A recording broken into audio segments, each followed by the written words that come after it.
Good morning students. BEd second year के paper knowledge and curriculum ज्ञान और पाठ्यचर्या के अंतर्गत हम गांधी जी के शिक्षा संबंधी विचारों के बारे में अध्ययन कर रहे थे। अब तक हम लोगों ने गांधी जी का शिक्षा दार्शनिक विचारधारा क्या है और उनका शिक्षा दर्शन से संबंधित विचार क्या है उसके बारे में अध्ययन किया था। आज हम प्रारंभ करने वाले हैं गांधी जी के शिक्षा दर्शन के सिद्धांत।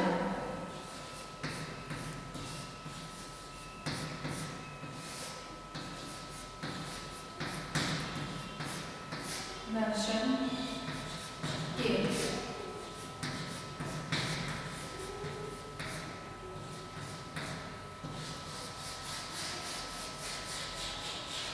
हम गांधी जी के शिक्षा दर्शन के सिद्धांतों के बारे में अध्ययन करने वाले हैं, जिसके बारे में आप लोग ये कहा जाए कि अब तक जितनी शिक्षा नीतियां बनी हैं, इवन शिक्षा नीति NEP 2020 भी देखा जाए तो उनमें बहुत कुछ, या NEP तो एक तरह से देखा जाए तो वो गांधी जी के शिक्षा दर्शन पर बहुत कुछ निर्भर करती है, या बहुत कुछ शिक्षा दर्शन से संबंध रखती है। इस NEP को छोड़कर अगर हम पिछली जो शिक्षा नीतियों के बारे में बात करते हैं, 1986 की शिक्षा नीति को देखते हैं, तो उसमें भी गांधी जी के शिक्षा दर्शन को कहीं न कहीं स्थान अवश्य प्रदान किया गया है, क्योंकि उन्होंने जो भारत की शिक्षा के बारे में कल्पना प्रस्तुत करी, क्योंकि उन्होंने जो एक शिक्षा से संबंधित उनके विचार थे, या यूँ कहा जाए कि तात्कालिक शिक्षा व्यवस्था से भी इतने आहत थे कि उन्होंने नई शिक्षा नीति के संबंध में वर्धा शिक्षा सम्मेलन में अपने विचारों को प्रस्तुत किया, और फिर बाद में एक साल बाद में इस जो है नई तालीम के नाम से गांधी जी के शिक्षा दर्शन को स्वीकार किया गया, मान्यता प्रदान की गई, जिसे कि नई तालीम बुनियादी शिक्षा या बेसिक शिक्षा के नाम से भी जाना जाता है, या इसे वर्धा शिक्षा नीति भी कहा जाता है। तो इसका क्योंकि इसने उस समय गांधी जी की जो शिक्षा दर्शन है उसमें उन्होंने शिक्षा कैसी होनी चाहिए, क्योंकि भारत का भविष्य कैसा होगा इस चीज की को ध्यान में रखते हुए शिक्षा की कल्पना के लिए उनका जो पहला सिद्धांत था, क्योंकि उस समय शिक्षा को लेकर कहा जाए कि अशिक्षा का जो प्रतिशत था वो शिक्षितों की तुलना में अधिक था, अर्थात कि भारत में शिक्षित जनता जो थी या शिक्षित समुदाय था वो कम था, और अशिक्षित व्यक्तियों का समुदाय अधिक मात्रा में था, या उनका प्रतिशत अधिक था। यही कारण था कि सभी को शिक्षा से जोड़ने के लिए उन्होंने 7 से 14 वर्ष तक निःशुल्क एवं अनिवार्य शिक्षा, जिसके बारे में आप सब जानते हैं, निःशुल्क व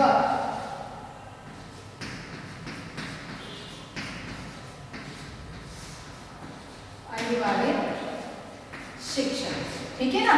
यानी कि सबसे पहली बात जो उन्होंने अपने उसमें रखी शिक्षा सिद्धांत में, वो 7 से 14 वर्ष, क्योंकि ये माना जाता है कि 7 वर्ष का बालक विद्यालय जाना प्रारंभ करता है, और शिक्षा से जोड़ने के लिए उन्हें निःशुल्क और अनिवार्य रूप से शिक्षा के लिए जोड़ा का सिद्धांत अपनाना चाहिए, अर्थात कि 7 से 14 वर्ष तक एक बेसिक शिक्षा होती है, या यूँ कहा जाए कि प्राथमिक शिक्षा पूर्ण होती है, और एक जिसको कहते हैं कि एक बेसिक शिक्षा सबकी कंप्लीट होना जरूरी है, या प्राथमिक शिक्षा सभी के पास होनी चाहिए। इसी कल्पना से 7 वर्ष से लेकर और 14 वर्ष तक में ये जो प्राथमिक शिक्षा है वो पूर्ण होती है।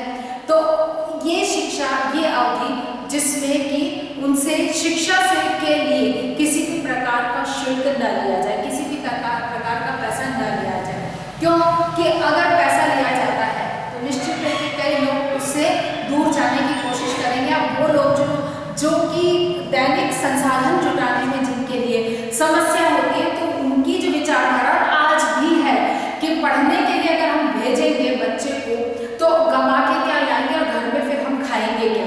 तो ये जो परिस्थिति है, इससे निपटने के लिए शिक्षा के क्या पैसा वहाँ भी डाल देंगे तो घर में हमारे व्यवस्थाएं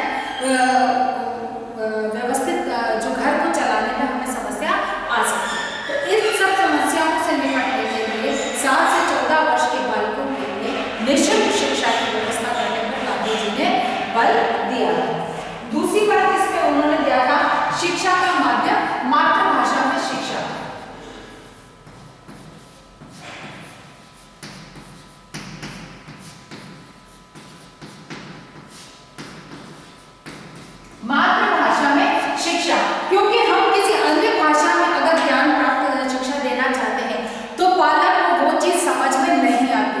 मातृभाषा के माध्यम से बालक को जो कुछ समझाया जाता है, बालक उसे एक तो अपनत्व से सुनता है और उस चीज में उसको रुचि आती है, उसको चीज समझ में आती है तो वो रुचि लेने लगता है। जैसे कि वर्तमान में है कि अंग्रेजी का भूत हम सब पर बहुत खतरनाक सवाल है कि अंग्रेजी मीडियम में हम बच्चों को पढ़ाएंगे। अब वो बच्चे को, क्योंकि हमारे पारिवारिक माहौल अंग्रेजी का नहीं है, तो ऐसे में हम बच्चे को इंग्लिश मीडियम में डाल रहे हैं, बच्चे को इंग्लिश समझ में नहीं आ रही, फिर भी हम उसे जबरदस्ती घसीटे जा रहे हैं। और जो परिणाम बालक को हिंदी मीडियम में पढ़कर, यानी कि अपनी मातृभाषा में पढ़कर जितने अच्छे परिणाम वो प्राप्त कर सकता है, उससे आगे परिणाम भी वह अंग्रेजी विद्यालय में प्राप्त नहीं कर पाता है। तो ऐसे में जो चीज़ हम सिखाना चाहते हैं, जिन चीज़ों को बालक बहुत अच्छे से सीख पढ़ समझ सकता है, उन सब से उसकी दूरी होने लगती है, उसमें अरुचि उत्पन्न होने लगती है।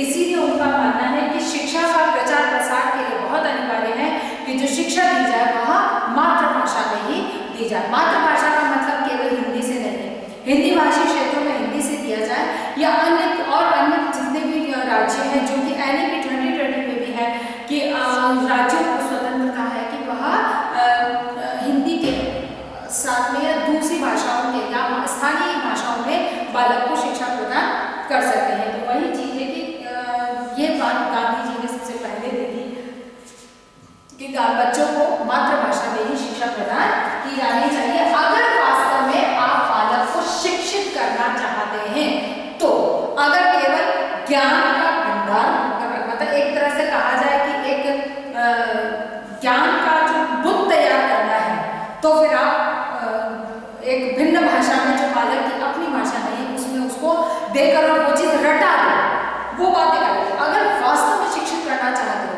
यानी कि जो बुत है, बुत किसी काम का नहीं होता, वो किसी के सहयोग नहीं कर सकता।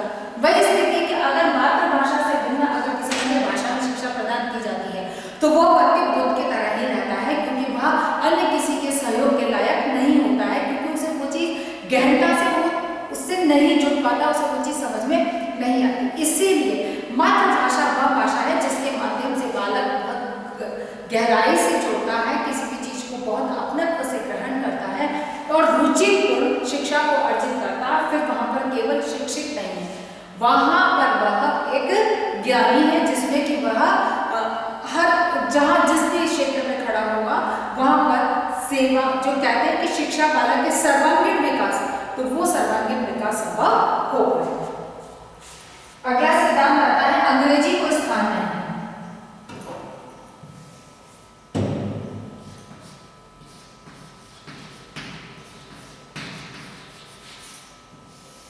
अंग्रेजी को स्थान नहीं, यानी कि वे अंग्रेजी के आलोचक थे। एक तरह से कहा जाए कि वे अंग्रेजी में शिक्षा देने के कड़े विरोधी थे या इसका कड़ा विरोध करते, क्योंकि अंग्रेजी हमारी अपनी भाषा नहीं। और इस भाषा के माध्यम से ये कहा जाए कि अश्वेत अंग्रेज तैयार हो रहे थे, जो कि किसी भी कार्य को करने या किसी भी प्रकार के कौशल की उनमें व्याप्त नहीं था या कौशल का विकास उनमें नहीं हुआ।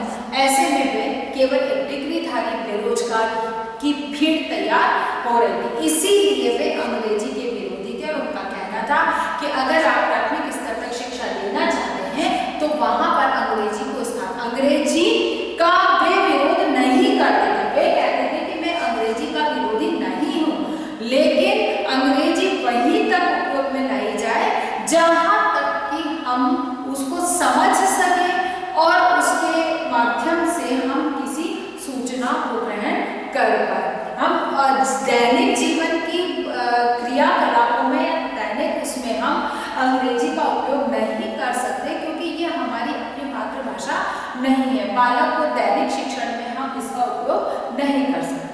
अर्थात कि अंग्रेजी वहाँ से प्रारंभ की जाए जहाँ से बालक इसके महत्व को, इसके मोल को समझ सके। और इसका अर्थ यह है कि ऐसा नहीं है कि वो हिंदी को है यानी कि अपनी मातृभाषा, अपनी संस्कृति, अपनी सभ्यता को हीनता की दृष्टि से देखे और पाश्चात्य संस्कृति के प्रति आकर्षण बढ़ता जाए। उनका कहना यह था कि अंग्रेजी वहीं तक प्रदान की जाए, उन्हें ही प्रदान की जाए जो अपनी सभ्यता और संस्कृति की गहराई से जुड़े हों और पाश्चात्य संस्कृति को केवल समझने के लिए वो उसको ग्रहण कर रहे हैं। ऐसा नहीं है कि अंग्रेजी को ग्रहण करने के बाद में, अंग्रेजी में शिक्षा ग्रहण करने के बाद अपनी ही सभ्यता और संस्कृति को भूल जाए, जो कि तत्कालिक समय में ऐसा हुआ था। और यही एक कारण था कि इतना उन्नत साहित्य होने के बावजूद, इतनी उन्नत सभ्यता और संस्कृति होने के बावजूद हम स्वयं अपनी संस्कृति की, हमारी सभ्यता के बहुत सारे मूल्य हैं, बहुत सारी मान्यता है, उनको हम निम्न कोटि का समझने लगे। क्यों? इसके पीछे कारण क्या था कि अंग्रेजी साहित्यों में जो था वो इस तरह से पाश्चात्य सभ्यता और संस्कृति को इस तरह से हाईलाइट किया गया था, इस तरह से बढ़ा चढ़ाकर बताया गया था कि ऐसा लगने लगा था कि वो बहुत उच्च कोटि का की संस्कृति है। इसीलिए वे अंग्रेजी के विरोधी थे, अन्यथा वे अंग्रेजी के विरोधी नहीं थे। वे, उनका मानना ये था कि अंग्रेजी वहीं तक सही है जब आप दूसरों को समझने के लिए इसका उपयोग कर रहे हैं। अपने आप को या अपनी सभ्यता और संस्कृति को हीनता की दृष्टि से देखने लगो तो फिर वह अंग्रेजी किसी काम की नहीं है। इसीलिए वे अंग्रेजी को स्थान देने के समर्थक नहीं थे। अगली बात थी, साक्षरता मात्र शिक्षा नहीं है।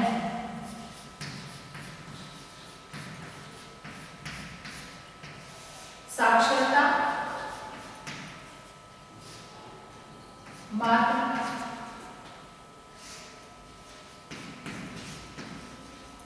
शिक्षा नहीं, ठीक है ना। केवल साक्षर हो जाना मात्र शिक्षा नहीं है। साक्षर हो जाना तो एक बुद्ध है, बुद्ध की तरह होता है। अर्थात कि अगर आप वास्तव में शिक्षित हैं तो आप केवल अक्षर ज्ञान आपको नहीं है, आप में व्यवहारिकता भी होती है या व्यवहारिक ज्ञान भी होता है, आप में किसी कौशल का विकास होता है, आप रोजगार को प्राप्त करने के योग्य होते हैं, आपके अपने आर्थिक मूल्य होते हैं, सामाजिक सांस्कृतिक मूल्यों का निर्माण हो पाता है। एक तरह से कहा जाए कि सर्वांगीण विकास होता है, तभी वह शिक्षा है।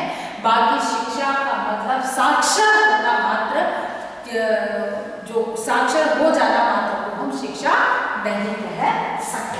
अगली बात इसके अंतर्गत जो अगला सिद्धांत है, बालक में मानवीय मूल्यों का विकास। मानवीय मूल्यों का विकास, यानी कि शिक्षा वह है जो मनुष्य में मानवीय मूल्यों का विकास कर सके। क्योंकि अगर व्यक्ति में मानवीय मूल्यों का विकास नहीं हो पाता है तो वह केवल साक्षरता है, फिर वह शिक्षा नहीं। क्योंकि मानवीय मूल्यों का होना इसलिए आवश्यक है क्योंकि शिक्षित व्यक्ति का से अपेक्षा की जाती है कि वे सभी प्राणी मात्र के प्रति दया, प्रेम, सहानुभूति, आदर, सम्मान के भाव रखें, दूसरों की सेवा से शिष्टता करने की भावना का विकास हो, दूसरों को साथ में लेकर चलने की भावना का विकास हो, तभी सभी का विकास हो सकता है। इसीलिए मानवीय मूल्यों का विकास होना बहुत अनिवार्य है। वर्तमान में पाश्चात्य प्रभाव जो हमारे ऊपर पड़ा उसी का कारण था कि हम मानवीय मूल्यों को ही भूल गए और स्व के विकास पर ही हमारा ध्यान केंद्रित होने लगा। इसीलिए जो वर्तमान में एक तरह से कहा जाए कि पारिवारिक दृष्टिकोण से भी जब दुनिया नजर आती है तो उसके पीछे कारण यही है कि हमें मानवीय मूल्यों का जो विकास होना चाहिए वह न होकर ये मानवीय मूल्य हमारे बीच में से उनका ह्रास होता जा रहा है। इसीलिए कहा जा गांधी जी का मानना था कि शिक्षा वही है जो मनुष्य में मानवीय मूल्यों का विकास कर सके। अगला सिद्धांत उनका था वह था बालक के सर्वांगीण विकास करना।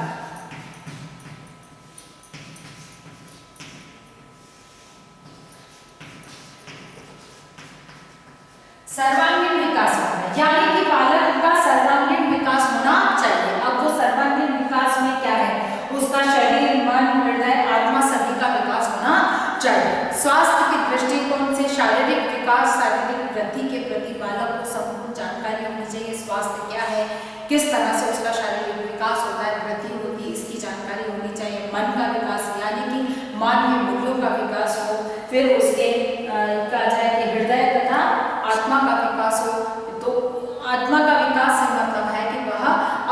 मन में शुद्धता, स्वच्छ और शुद्ध भावनाओं का विकास कर सके। अर्थात शिक्षा ऐसी जो बालक का सामाजिक, आर्थिक, सांस्कृतिक सभी क्षेत्रों में विकास कर सके, अर्थात जिसको हम एक शब्द में कहते हैं कि सर्वांगीण विकास। अगली बात आती है आत्मनिर्भर।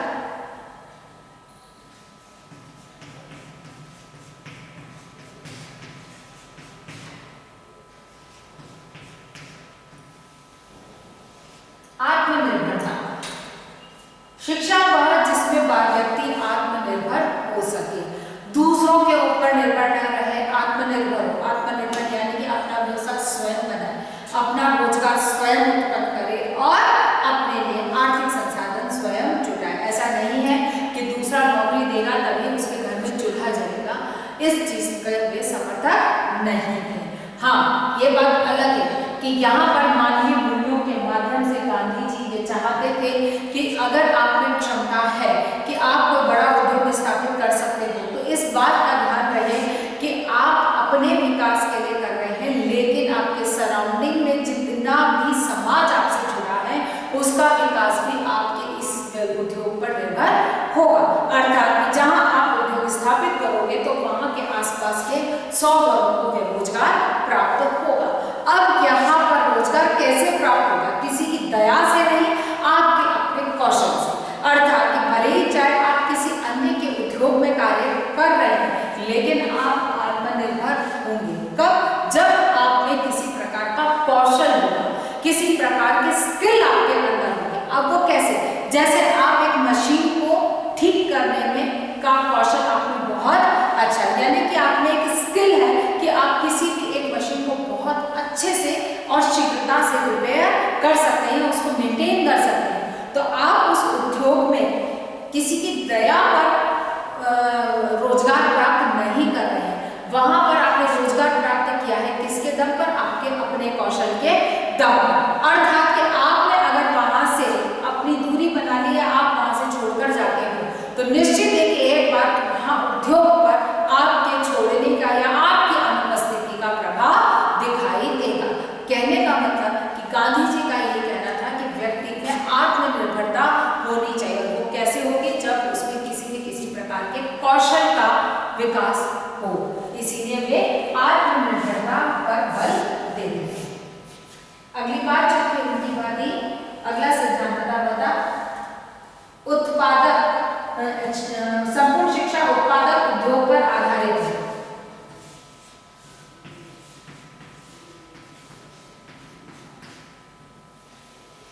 उत्पादकता पर आधारित है।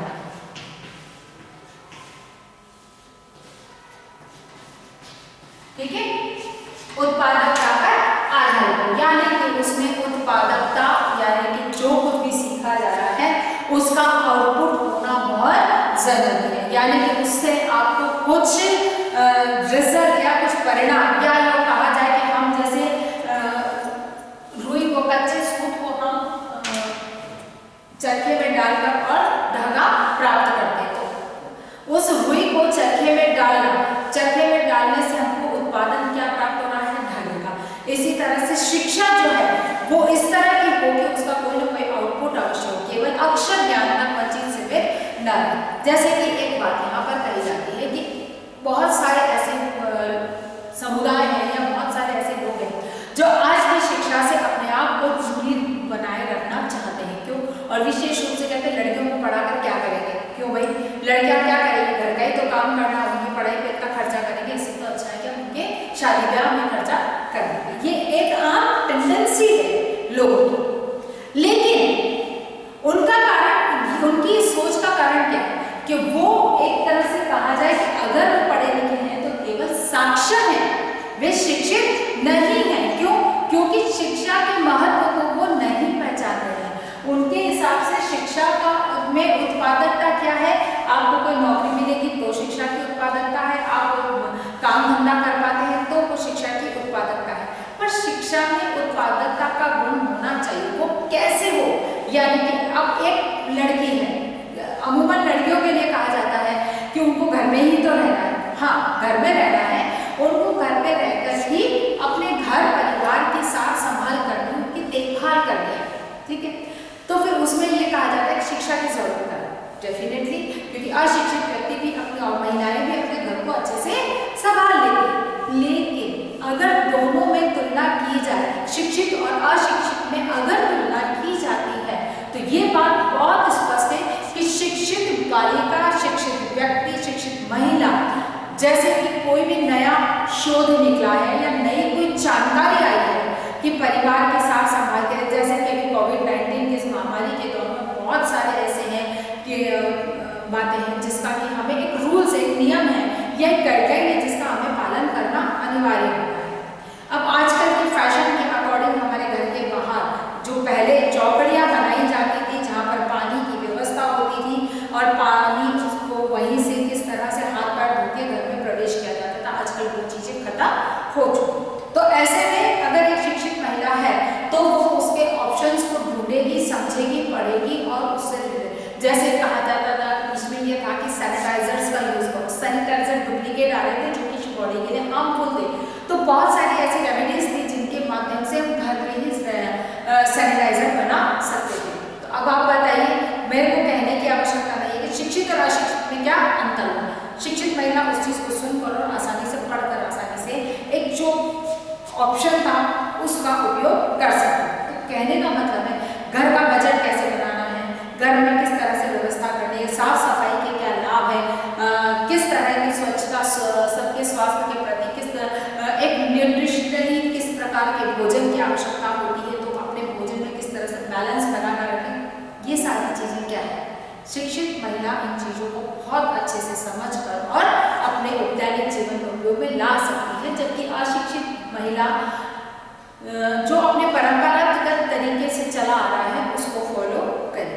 इसीलिए कहा जाता है कि शिक्षा की उत्पादकता का तात्पर्य सिर्फ इतना नहीं है कि नौकरी मिल जाए या आर्थिक संसाधनों को जुटा ले, बल्कि अपने घर, परिवार, समाज, समुदाय, राष्ट्र के विकास में अपने चाहे वैचारिक दृष्टिकोण से ही सहयोग प्रदान किया जाए, जिससे खुद का भी विकास हो और राष्ट्र समाज का भी विकास हो सके। अगली बात जिसमें वह आएगी स्थानीय उद्योगों पर आधारित।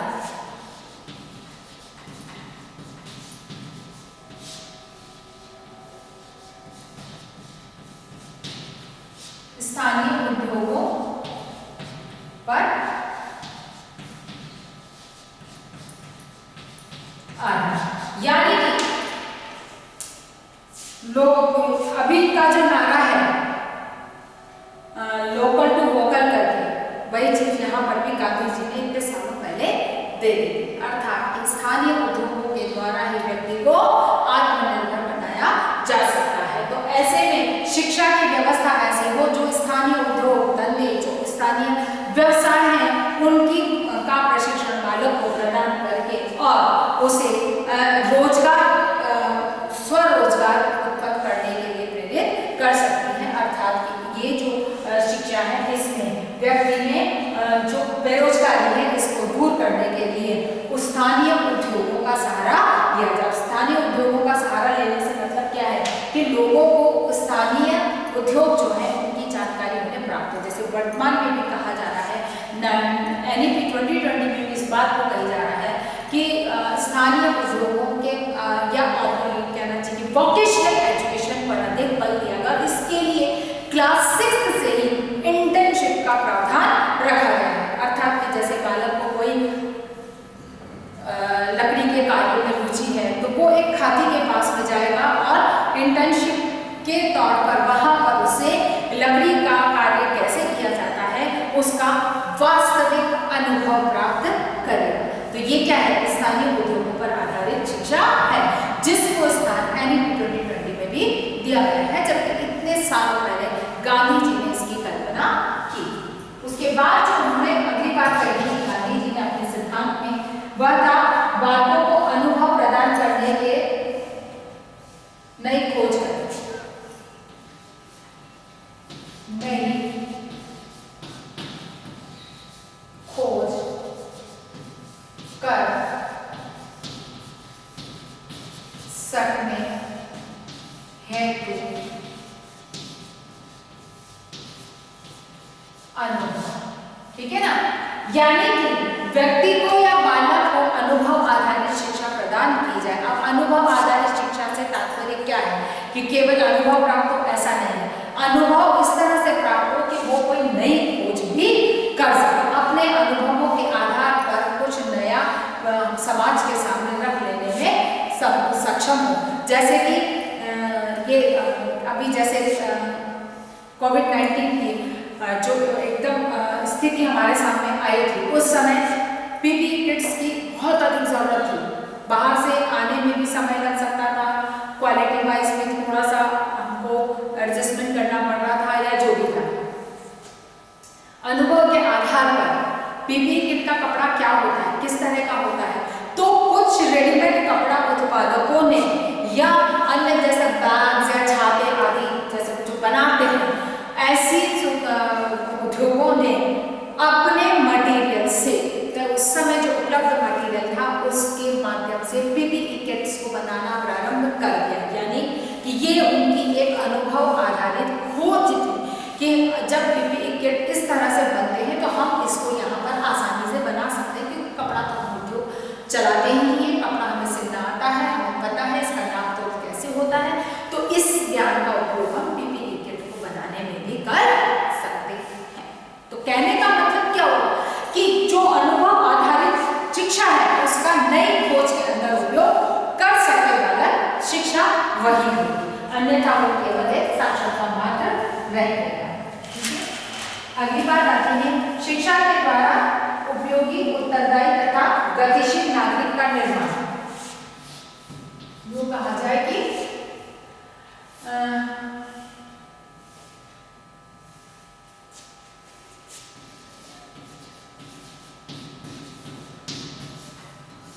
उपयोगी या सुनागरिक।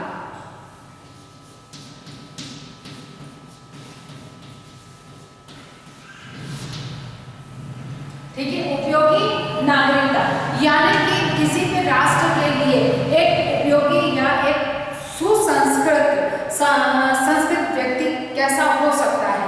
किसी भी राष्ट्र के लिए उसकी अपनी विचारधाराओं के अनुकूल व्यक्तियों नागरिकों का निर्माण होना चाहिए। जैसे कि भारत एक लोकतंत्रात्मक राष्ट्र, तो यहाँ के लोगों में लोकतांत्रिक गुणों का विकास होना अनिवार्य है।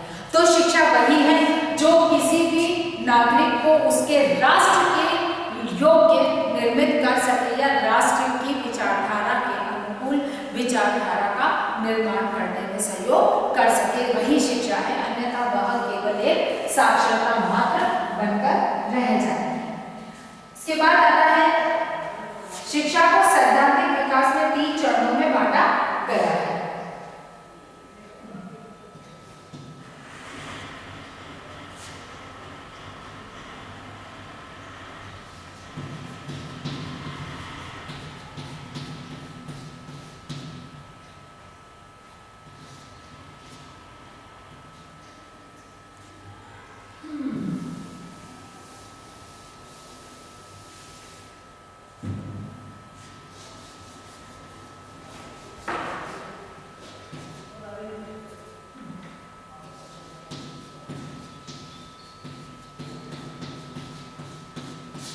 सैद्धांतिक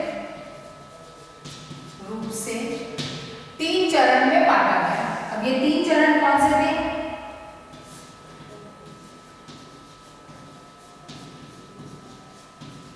रचनात्मक, दूसरा है प्रायोगिक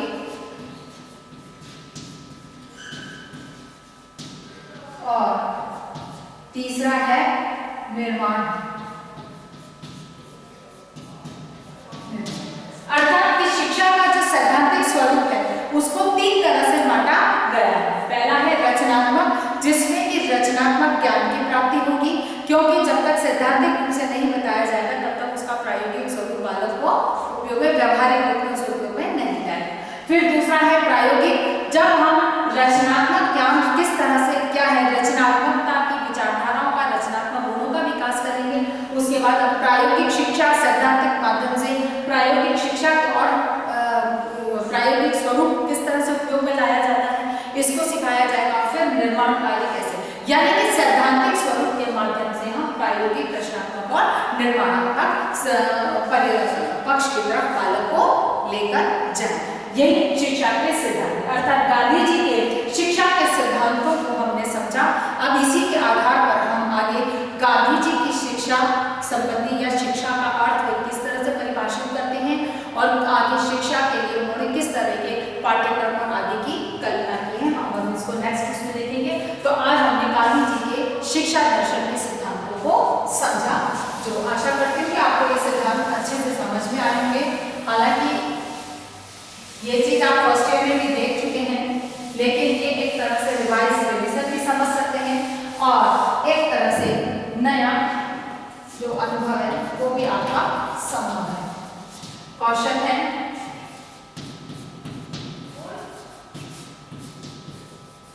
गांधी जी के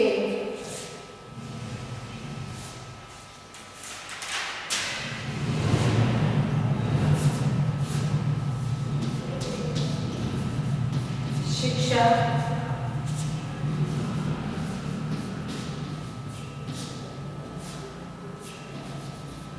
दर्शन के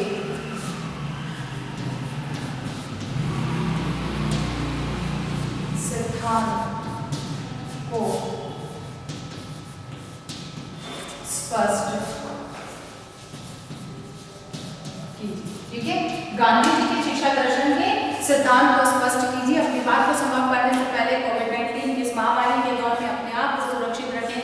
बहुत अधिक आवश्यकता होने पर घर से बाहर निकलते हैं तो अपने हाथों को 3 बातों का ध्यान रखें। मुंह पर मास्क लगाकर निकलें, सोशल डिस्टेंसिंग का पालन करें और अपने हाथों को समय समय पर सैनिटाइज करते रहें। स्वस्थ रहें, सुरक्षित